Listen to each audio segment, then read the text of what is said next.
Welcome to the Scottish History Podcast. I'm Chris. And I'm Peter. For this episode, we start back in the mists of medieval Europe to think about a greatest hit of Scottish history, the Stone of Destiny. The Stone of Destiny was the coronation stone for kings of medieval Scotland, and it is now the coronation stone for British monarchs generally. It's an object, it's a physical object, and it's part of the kind of regalia of Scotland. It's similar to things like an old crown or like a scepter, or like in the US you have like Lincoln's hat. It's one of those old objects that are important to a country's history. More specifically, the stone played an important role in the process of creating a new king in medieval Scotland. Before you could become king, you needed to be inaugurated, which is like being promoted, except with tons of pomp, religion, and all these nobles involved. The stone's function was the new king would sit on the stone, and as a quick aside, the king wouldn't sit directly on the stone. There would be a wooden throne built around the stone that the king would sit on, and that would be a symbol of you rising up and becoming king, in the same way that you might crown someone would be like the big symbol. In medieval Scotland, the symbol was you sat on the stone, and that made you king of Alba. The stone is still used in coronations of British monarchs to this day. When the next king or queen is inaugurated, the next British king or queen is inaugurated, the stone will go into action and will do its job, just like it's done back in medieval Scotland. So, what you might be thinking from a coronation stone is there's this like grand object set with jewels, maybe got some gold leafing and all that kind of stuff on it. But the truth is, it's actually just a large block of sandstone, about 2 feet across, a foot wide. It's really, really polished at the top. It's quite rounded. It's actually when you look at the stone itself, it's actually quite dull, quite unremarkable in itself. The only kind of ostentation on it is 2 iron rings set in the top that can be folded in and out for you carrying. Yeah, it's pretty big. It's pretty heavy. Mm-hmm. You wouldn't be able to. One guy wouldn't be able to pick it up. Yeah. So like from the pictures of the stone that we've seen when it's being moved, you usually have about 4 guys that are working together to move the stone relatively comfortably. So it's a heavy bit of kit. Mm-hmm. But ultimately, to look at, if you didn't know what it was, it's just a stone. Yeah. It's just a big old stone. So right now, the Stone of Destiny resides in Edinburgh Castle, and it's there along with the Honours of Scotland, which is the Sword of State, the Crown, and a Sceptre, which was the kind of crown jewels of Scotland. I've been to Edinburgh Castle actually many times, so I've certainly seen it myself. Yeah, I went a bunch of times when I was a little kid. I've seen it like 3 times. Yeah. Although each time I didn't really know what it was. I thought it was just like a kind of coaster for the sword and the crown. Yeah. But actually, the stone itself has its own thing going on. And so, yeah, if you go to Edinburgh Castle, you can go and you can check it out. It's pretty interesting. I've not been for years, but I'll try to go again sometime soon. We're going to look at the stone's history, which starts in the medieval period. This covers a space from around 900 AD to up to present-day Scotland and Britain. You can get more context on early medieval Scotland, in the lead up to 900 from episode 1 of the Scottish History Podcast. Thinking about the stone opens up opportunities to explore the culture, identity, and some of the challenges of life in medieval Scotland and beyond. It's also a case study in grappling with how history itself is built and made authentic. So the Stone of Destiny was kept at a place called Scone. The stone has a lot of names. The coronation stone in its British context, the Stone of Destiny, and another name for the stone is the Stone of Scone. The stone was kept at Scone because this was the venue where the stone did its job of inaugurating new Scottish kings. And we actually have someone from Scone here today on the podcast, Peter Price. Yes. Welcome to the Scottish History Podcast. Oh, thank you, Chris. Lovely to be here. So what's Scone like? So Scone, yeah, it's actually the largest village in Scotland at the moment. It's actually it's a really, really nice place. It's got some lovely kind of like woodland Just walks a cool around little the area. village. Yeah, it's just got like a cool area, cool place for a kid to grow up, like lots of places to run around, have fun. What it is, the village of New Scone, which is where I'm from, is actually different from Old Scone, which is where all the kind of the inauguration and the coronations and stone have actually been kept. And the last bit of Old Scone is actually a place called Scone Palace. Now this is where the old Mansfield lives, and Scone Palace is this really, really nice building. It's basically this big landed estate, lots of peacocks going around, lots of activities to go in. It's exactly how you'd imagine a palace to be, like really, really, big corridors, big suits of armor, really ornate chambers, but all that kind the of the stuff. estate, like that whole palace, is like totally separate from the Stone of Destinies. When the Stone of Destiny was at work at Scone, that was hundreds of years before this estate was even built. Yeah, right. So the estate is basically on the site of the old village now. So if you want to like learn about the stone, if you're ever in Scone, go to the palace. They've actually got a replica there of the stone of Scone. So if you want to crown yourself King of Scotland, you can go there. Go for it. Sit on the stone. No, people probably won't recognize your legitimacy. Yeah, but you can have a shot. Yeah, you can try. Yeah, there's a proud tradition in Scotland of people having a go at trying to be king. Yeah. So sad thing about where the stone is now, the actual abbey where all the kind of inaugurations would have kept place and where the stone would have actually been housed, that's all gone now. That was destroyed in the Reformation, unfortunately. John Knox was there, whipped up a crowd. Inciting rabbles. Yeah, inciting rabbles. They came along, they totally trashed it. So it's actually, we think it's where the car park is in Scone Palace. We think that's where the cathedral used to be. Yeah. So, you've got Richard III, who was found under a Tesco car park. You've got Scone Abbey, which is under a car park. Yeah. So while today Scone is an idyllic village, in 900 Scone was a center of production, administration, justice, and religion. Something like a capital city, but not really. Historians emphasize that there wasn't a genuine capital city of Alba. The capital city for medieval countries was, in a sense, the king and his retinue. So wherever he went was the capital city for the moment. But Scone itself seems to have been a very important region to have authority over generally. Kind of like the boardwalk squares in Monopoly or the Asia continent in the board game Risk. And so Scone was an important area, and because it was important, it became the venue for inaugurating new kings of Alba. And it's in this inauguration process that the Stone of Destiny does its job. Inaugurating a king was a big deal. It would be like our version of voting in a new government. For medieval society, the potential for violent disputes over leadership could break out. There were plenty of ambitious people around who would have liked to take on the authority and prestige of being a king.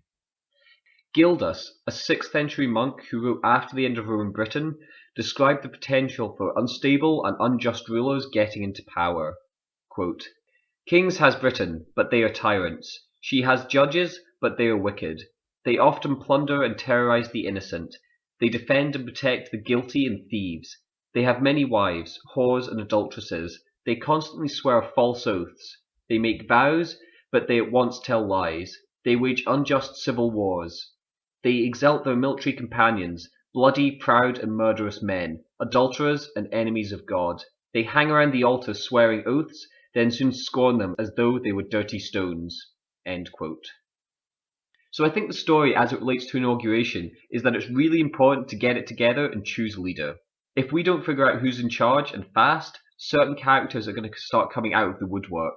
But along with this is the challenge of agreeing who it is that's going to be in charge. The mission here is to cultivate legitimacy for the new king, to find someone who the various nobles and regions of Scotland could live with. This is particularly important in Scotland because of the mixed bags of cultures and geography of the country. Keeping the nobles in line would have been like herding cats. The Kingdom of Alba proper did not take in of all what is today modern Scotland. Alba comprised parts of Argyll, the modern Central Belt, Fife, and the North East.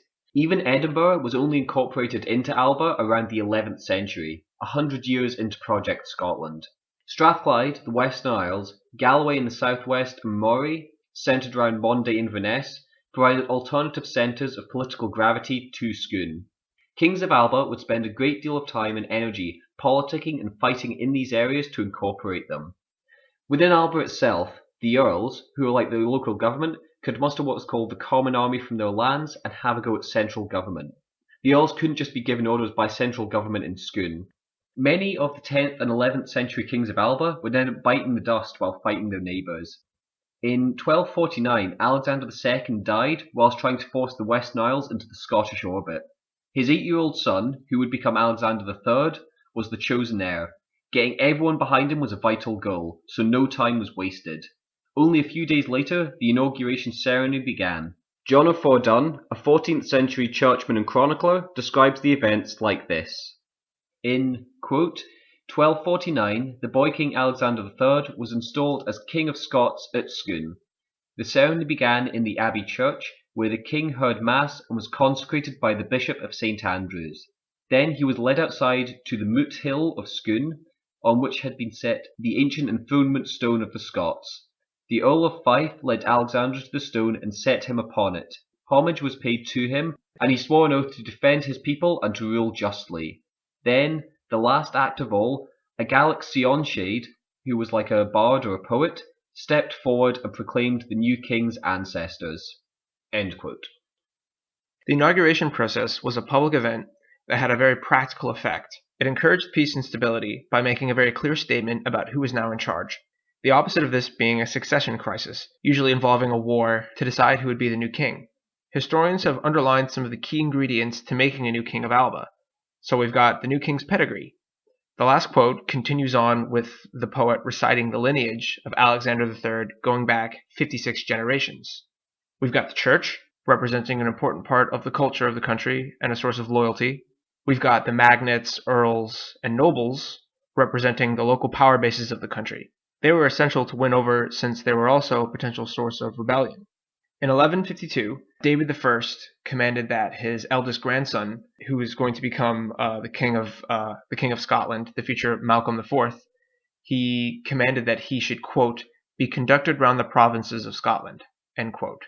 And the reason for this was that, the theory is that it's important that the future king of Scotland should meet the nobles of the country, so that when he is inaugurated, people know him, respect him, and are prepared for him to be leader.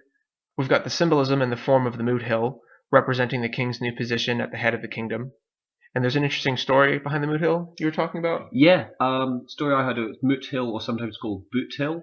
And the story goes that the hill was actually made by the nobles and the earls and the magnates. They would go and they'd each scoop up some dirt with their boot and then deposit it and actually make the hill that way. Like dirt from where they were. Yeah. From where they were from. Yeah, so where they're from. So they'd bring some dirt from where they were from, the lands that they had, and then deposit them all in one go in to make this hill to kind of symbolize that they are, their fealty to the king and to the land and things like that. Yeah. It is just a story, but it's quite an interesting concept of that's how people viewed this, this hill combined all the provinces, all the kingdoms of Scotland into one place that then the king sat on top. So it's a physical presence of him having. Yeah, it's like the hill is like a little microcosm for like the whole country. The realm of So he's sitting on the realm. He's sitting on the stone, which is in turn on the realm, and then he gets inaugurated that way. Yeah. But I think I read this is like an example of one of those things because we're dealing with like medieval history. It's like myth and stories, and like there's not a lot of traction in terms of evidence.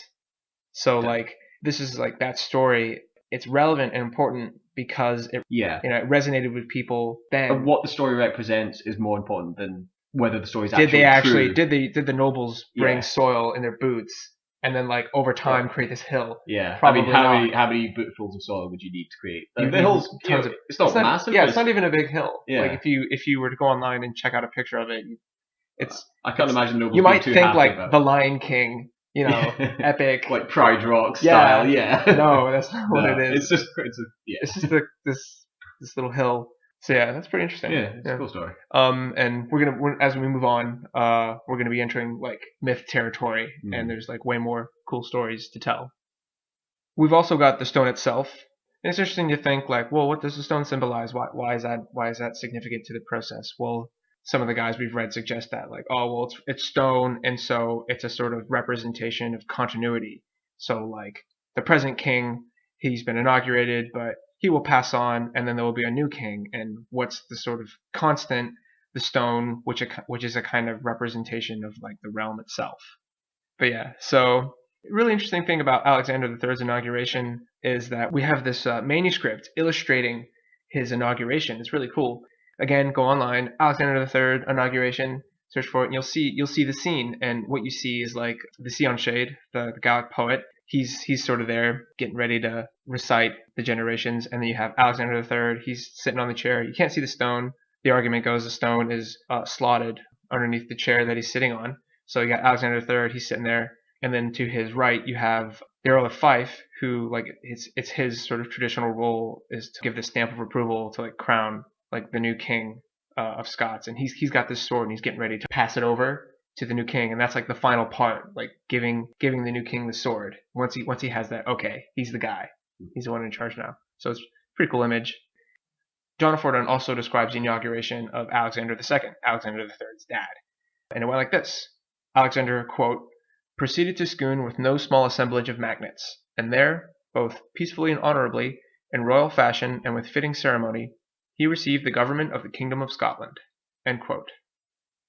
So the mission of the inauguration was to create, like I said earlier, peace and stability. And a symptom of this would be long reigns. And that's what we see. Like in some of these kings, some of the kings of Scots managed really impressive reigns. So we've got a few examples here of successful inaugurations. So you have Constantine II. He led the kingdom for 43 years, from 900 to 943. He ended up abdicating and becoming a monk, which is super impressive. You know, like you think it's like Game of Thrones, where like one guy's, you know, he's the king, and then he's cut down by somebody else, and then somebody else comes along and he's killed. But this guy managed to like keep it together for 43 years. And then you've got Alexander II and III. They both managed impressive reigns. Alexander III's reign, the guy who we just saw got inaugurated, his reign ended when he fell off his horse. I think he fell off a cliff. Yeah, he was riding in bad weather and he fell off a cliff and died. And that's like to do with his death is what sparked his death sparked a succession crisis. Yeah, which led to the Wars of Independence. Yeah, led to Edward I coming out of Scotland, which we come to later on. Yeah. Another example is Macbeth. When he was king, he managed to actually take a holiday to Rome in 1050, which I think is like super. I did not expect that when I was doing the research. Like this guy had time to just like go all the way to Rome and quote scatter money like seed, end quote. That's pretty impressive. Yeah. This just to quickly point out, this is the same Macbeth that Shakespeare's tragedy is based on.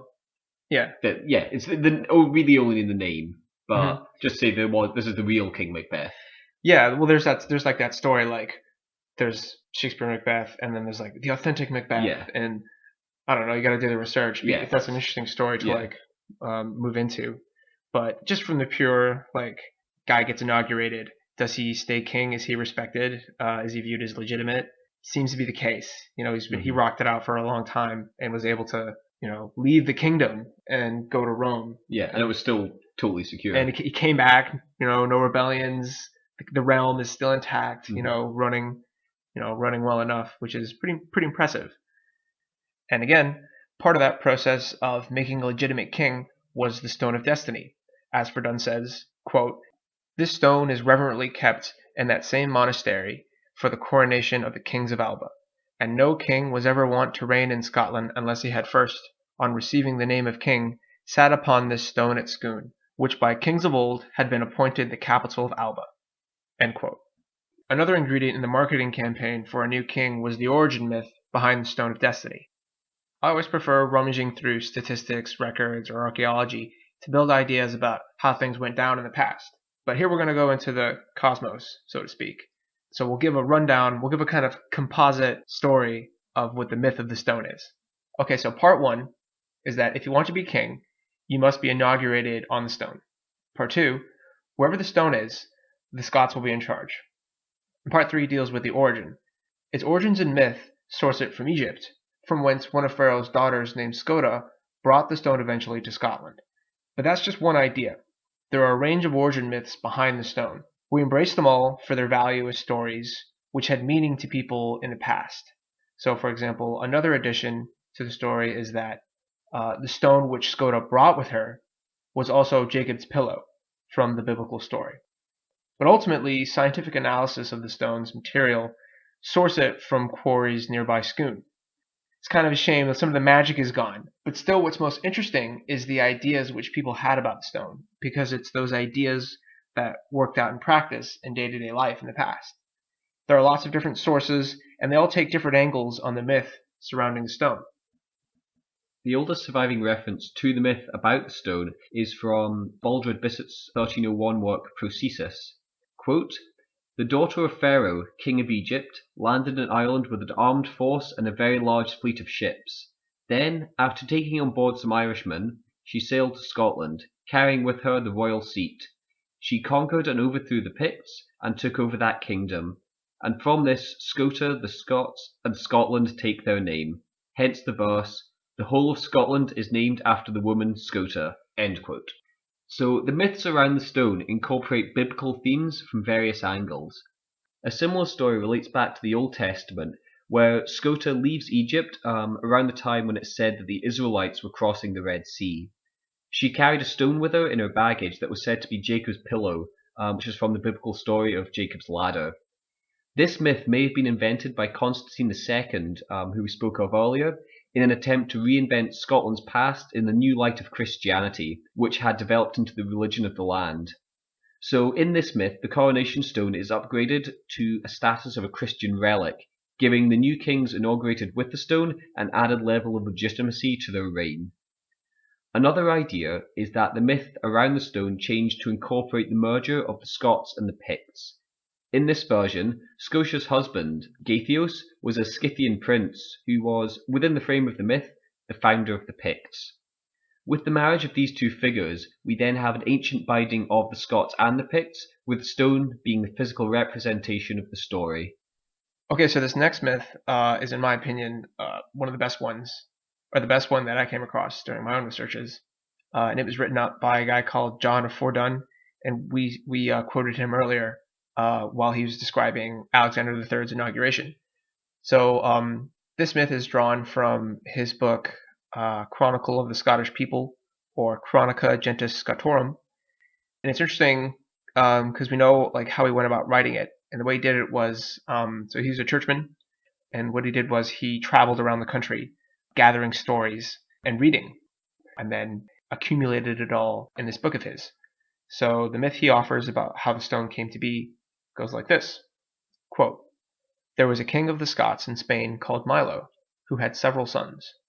Although he was not the oldest, nor the heir, yet he loved one of them, whose name was Simon Breck, more than all the others. So his father sent him to Ireland with an army, and presented him with a marble throne of very ancient workmanship, carved by a careful craftsman, on which the kings of the Scottish people in Spain used to sit. So it was kept carefully in its own particular place, to be, as it were, an anchor.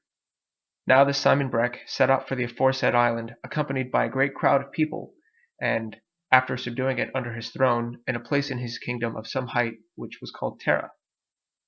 For the future, this was to be his royal seat, and the chief place in his kingdom, and there the kings descended from his line used to have their seat throughout many ages, adorned with the insignia of royalty." End quote. So Verdun offers that as one version of the myth, but he also offers another source of the myth, which is interesting because he's writing back in medieval times, and even he's like, well, this is one story, maybe that's what happened. Here's another story, judge for yourself. And it goes like this. Quote, "One story is that Gaithios took his seat with him from Egypt to Spain, together with other regalia, but others say that Simon Breck let down anchors from his ship and secured them in the sea near the Irish coast. When he was forced by adverse winds to pull them up again from the stormy waves, he only just managed to do so with the utmost possible effort, and among with the anchors he raised from the depths of the sea, and pulled into the ship a block of marble cut into the shape of a throne. So he accepted this stone as a precious gift bestowed on him by the gods, and as a sure omen that he would be king. And, beside himself with excessive joy, he gave solemn thanks to the gods with such great fervor, as if they had handed both the kingdom and the crown over to him unconditionally. He also recited there a prophecy about it from his gods, that in the future, in whatsoever kingdom or lordship they found the stone after it had been forcibly removed from them through the power of their enemies, the prophets bade them regard it as certain that they and their descendants would reign thereafter in that same place."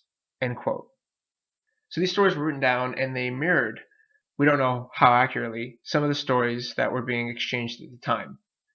Moving away from myth, there are some more practical theories about how the stone came to be so important. One idea is that the stone was former Roman architecture, so that as the empire fell, Roman stonework could be incorporated into domestic tradition, since these stones held some of the aura of the empire. The stone could have been part of a Christian altar and gradually been incorporated into the inauguration ceremony. I'm drawn mostly to the idea that the Stone of Destiny started its career as a capstone. A capstone, it's a kind of lock for a door, except in this case it would be like for a cellar. So you would have a door to a cellar, and then keeping the cellar locked, you use a big rock, basically. You would lift up the rock, move it over, and then you would be able to open the cellar door. This seems pretty plausible because, like, the size of the stone, it's pretty heavy, so you would need a group of guys to move it. And it's also got these two little hooks on it, or these two little rings that kind of lift out. That would be pretty convenient for just moving the stone a small distance. Just kind of pulling it up, setting it down, and then opening the cellar. And the theory that some of the historians suggest is that the cellar led to the space where all of this regalia was kept for royal procedures. And one idea is that, perhaps some of the regalia itself was lost, but the stone itself remained. It had always been a part of that process. So over time, that particular capstone grew in importance. A competing idea with the origin of those two rings on the Stone of Destiny is that they were installed by Edward I, King of England, during the First War of Scottish Independence. So that story goes, the rings were installed for it to be convenient to move the stone out of Scotland and then bring it down into England, which is the next section that we're moving into, how the Stone of Destiny was lost.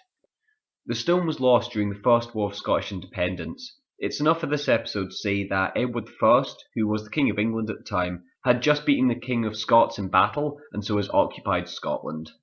Now, when he's in Scone, what he then does is he takes the Stone of Destiny and he brings it south with him. And basically what this signified was that this was Edward's attempt to try and dismantle the Scottish civic structure. This was him trying to basically take away what made the Scottish kingship important and the authority that Scottish kings had. He wanted to take that because he wanted to... This is like the cultural part of the war. Yeah. So you win the battle. Okay. Yeah, now the physical part's been done. Now we're going to win the cultural part of the war. And Yeah. that involved like dismantling the institutions of the Scottish crown, the of the Scottish government. Yeah. And what we actually see is, as well as stone, he actually takes a lot of relics and documents as well. He takes a lot of the Scottish charters, unfortunately, which are damaged, so we don't have a lot. And that damages history to this day. He also breaks the Great Seal of Scotland. We like to think of it as kind of like the king's email address, like any. It's like a signature essentially. Isn't it like that stamp? It's got like you put the wax on the paper, and then he takes his stamp. Yeah. Is that what that is? Yeah. It's like a seal. Like a signet ring with a seal in it or something like that. Mm-hmm. But this is, this is for the king's decrees. Yeah. So he breaks this as well. So he's breaking the Scottish king's authority. Yeah, and that's like the modern equivalent of like any king of Scotland. Okay, if you want to send an email to people, you have to send it to me first as King of England, and then I'll forward your email to everyone else. Yeah. So the loss of the Stone of Destiny from Scone down to London shows up in a really interesting way in primary sources.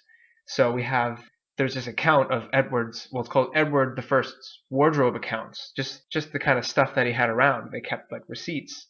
And after the stone had been taken down south, they built a coronation chair. And we actually know we know the name of the guy who built this. A craftsman named Walter was paid, quote, £1.19 for making a step at the foot of the new throne, end quote. Or they built this coronation chair and then slotted the Stone of Destiny, the Scottish Stone of Destiny, under or into that new coronation chair. And this is the chair that we have to this day. Like this is what Queen Elizabeth, the current Queen Elizabeth. Yeah, she was coronated crowned. Yeah, she was actually crowned on the stone as well. So this is Edward trying to take away the Scottish king's power and saying, well, I'm King of Scotland now because I have your stone. I have the coronation stone. He's integrated the myth. Yeah. So yeah, since then, every English monarch has been crowned on the stone. So the first guy we have evidence for is Henry IV. He reigned 1399 to 1413. He was, quote, seated in the royal seat upon the stone, which is called the regal stone of the Kingdom of Scotland, end quote. Bringing it back to the closer to the present day, the Stone of Destiny's career is still developing. So kind of a whistle-stop tour of its modern history. In the 1950s, some Scottish students from Glasgow University went down to Westminster Abbey, where the stone had been kept since it was taken during the Wars of Independence. They went down and they actually stole the stone out of Westminster Abbey and brought it back up to Scotland. Yep. Which is pretty interesting. It's like the 1950s. Yeah, it's actually a really cool story of how they did it. There's actually a film. It's called The Stone of Destiny with Robbie Carlyle in it. So if you want to know a wee bit more about that story, definitely give that a watch. Another aspect of the modern history of the stone is the authenticity narrative. In my research, this goes back even to like the late 1700s. Yeah. There are guys who were visiting the stone and saying like, "Is this the stone? I'm not sure if this matches up with like the medieval descriptions." So we don't have time to dive into it. From the books that I read, the story is that the stone is authentic, and we can go into a bunch of reasons why that is, but this isn't the place. If you're interested, maybe you can call them like stone conspiracy theories. So it's part of the modern story of the stone. Another key event in the modern history of the stone was in 1996 when the Stone of Destiny was returned to Scotland by a conservative government. There's its own story around that. There's the dynamics of politics at the time. Giving the stone back to Scotland was supposed to... It was a symbolic gesture. It was a symbolic gesture to try to win favor with the public. Yeah. So that's why the stone, in the past, before 1996, the stone was always at Westminster Abbey. Yeah, it's been kept at Westminster since Edward I took it. So this was, there was a big grand parade up the Royal Mile up to Edinburgh Castle. Yeah. So they took the stone up, and that's where. So from 1996 onwards, the stone has been. That's where residing. the stone has been. That's why we saw it when we were little kids. Yeah. It's still a functioning part of British politics, so that upon the next coronation, the stone will leave Edinburgh Castle, go down to London for the coronation of the next monarch, king or queen. Next monarch will get crowned, and then we'll get wicked back up to Edinburgh Castle again. Yeah. So the story goes on. What does the future hold for the Stone of Destiny? It's a piece of equipment that's been at work. That was cheesy. I know it's cheesy, but I like it. I think that's cool. Right? What does this future hold for the Stone of Destiny? It's already been at work for over 1,000 years. That's pretty cool. I can't think of much stuff. Yeah, I can't think of a relic. Yeah, that's actually been doing its used thing on a regular like basis. 1,000 years. Yeah. All right, cool. So this part of the podcast, we'll talk about the books, as is tradition. So. As is tradition. As is tradition. So the kind of meat and potatoes for this episode was a book called Scotland's Stone of Destiny by Nick Aitchison. It was fantastic and readable. Definitely a good guide for the stone. So check that out if you can gain access to it. Another one was Medieval Scotland by A.D.M. Barrell. Could not find his first name. Yeah, we were online. told the book before we checked that. But even in the book, it would probably just be ADM. ADM. Yeah, other books he's written ADM. So yeah, ADM Barrell. ADM Barrell. That's what he's the mystery historian. Again, well, his book was we used that for like kind of general context for medieval Scotland. And there's another one called Medieval Scotland, also called Medieval Scotland by Alan Macquarie. Again, overall context on medieval Scotland. The last one was Scotland, Story of a Nation by Magnus Magnusson. Great name. Excellent name. And again, like medieval Scotland, it was again just used for overall context of the subject. All right, well, we hope you enjoyed that. Yeah, thank you. So check us out on Facebook and Twitter at Scottish History Podcast, and you can also send us an email if you want at scottishhistorypodcast@gmail.com. Again, thanks very much for listening, and see you next time. See ya.